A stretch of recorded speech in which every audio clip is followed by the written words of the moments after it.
But I understand it. I understand these guys not doing it because Terry's not. And amid all these contract issues, this is our leader. And he has said from day one, he said, I came in day one. I've done everything I've been asked. I've kept my nose down. I'm first one there, last one to leave. A lot of guys, it's like, oh, do you pay him? This guy deserves every dime that he gets. Sure. What are we waiting on? Like, what's going on, Will? What if we're not the ones waiting? What if Terry's the one that's waiting? Ooh. So let's think about this. If you're the agent for Terry McLaurin, let's take off our fan hat. Okay. You've had Dwayne Haskins, Alex Smith, Kyle Allen. You've had Taylor Heineke and Ryan Fitzpatrick throw to you. Yeah. Now you got Carson Wentz, who is on his third team in 3 years. Are you advising your client to sign a 5-year deal with this organization? No. Or are you saying, be realistic, look at the market right now. The market is rich. Yeah. You don't need to. You just do what you do, and you're going to get paid, and we can go somewhere else, and we can dictate. So that's the only thing where I'm kind of like I'm not getting worried right now because, I have heard that they're far apart, on negotiations, and who knows if that can get shrunk, and I would love to see something get a deal get done, but from a business side of it, I don't blame Terry one bit if he says, no. I need to see how Carson performs, right? Oh yeah, because this is my next contract is my generational wealth contract, right? And I also want to be playing with somebody that's going to put me in a good position to help my numbers, And so I don't blame him one bit for saying, I'm not coming to OTAs and risking injury. I'm sure he'll be there at minicamp. He may not be a full participant in minicamp, but he'll be there, because like you said, he does deserve a contract extension. Yeah. And I hope at some point, once this stuff settles, they can sit down and talk a little bit. But I don't blame him one bit. No. What about you? No, not at all. I mean, over the last several years, he's averaged 75 catches a season, over about 1,000 yards, and about 5 touchdowns a year. Consistent from day one. He has been that guy. It's true. It's like you said.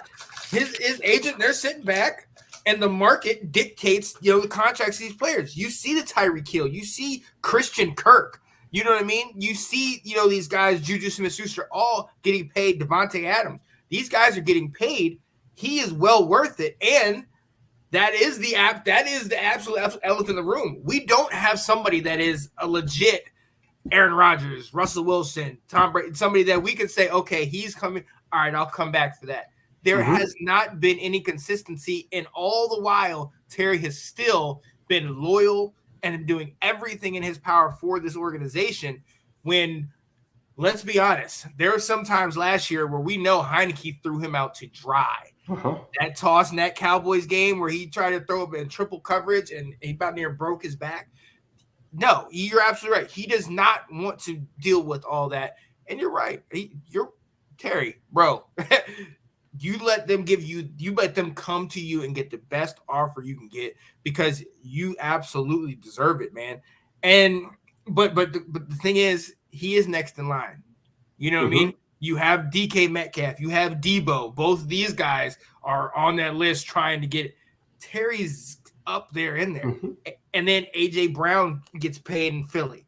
You know what I mean? And then right after June 1, which was the time that everybody thought that he was going to potentially get paid because, hey, once then, June 1, the money comes off the books for Landon Collins and all that. So the money is freed up. There you go. Let's pay him. Don't know the hesitation. And then Cooper Kupp gets the extension. And it's like, I mean, come now. Oh, my goodness. But you might be absolutely right. It might be him sitting there saying, let's just, let it go. Like why sign on June 9th? Yeah. When on July 16th, the market may be even higher. Yeah. Like you said, I mean, people got ticked off when Christian Kirk got $22 million a year by the Jaguars. Right. The general managers were like, "You sons of why did you do that to us?" Keep going up, right? Because it just what at one point I think the Washington was probably thinking, all right, it's going to be 20 to 22 million for Terry, and that's kind of team friendly, but giving him something.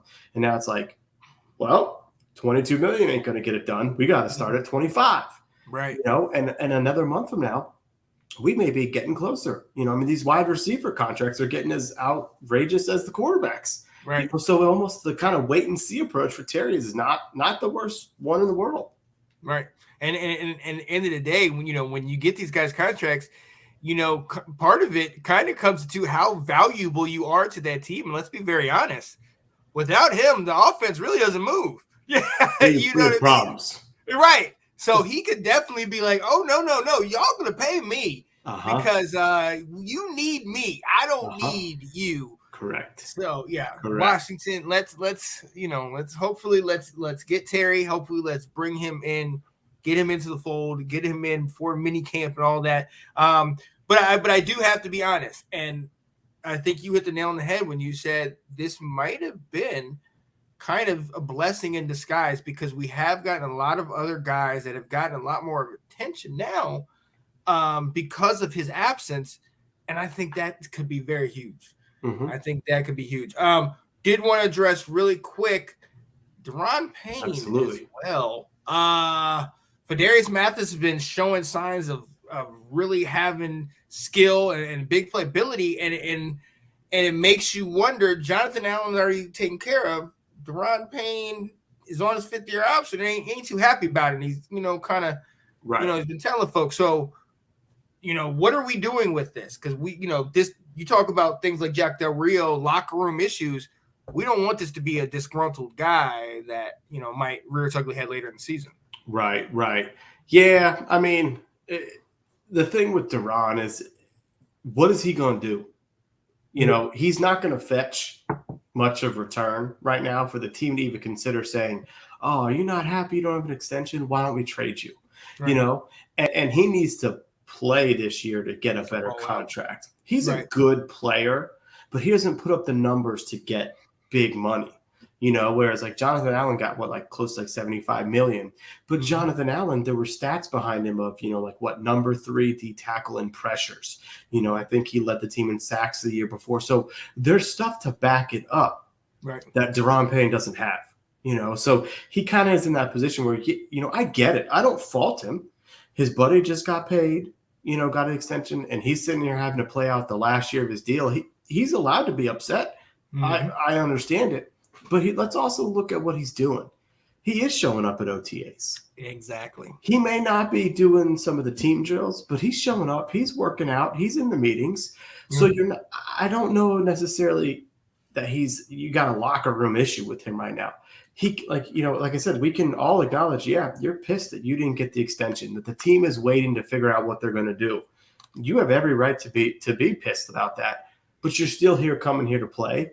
Right. And you need us just as much so that you can go get paid, whether it's by us or elsewhere. So I think it's going to work itself out.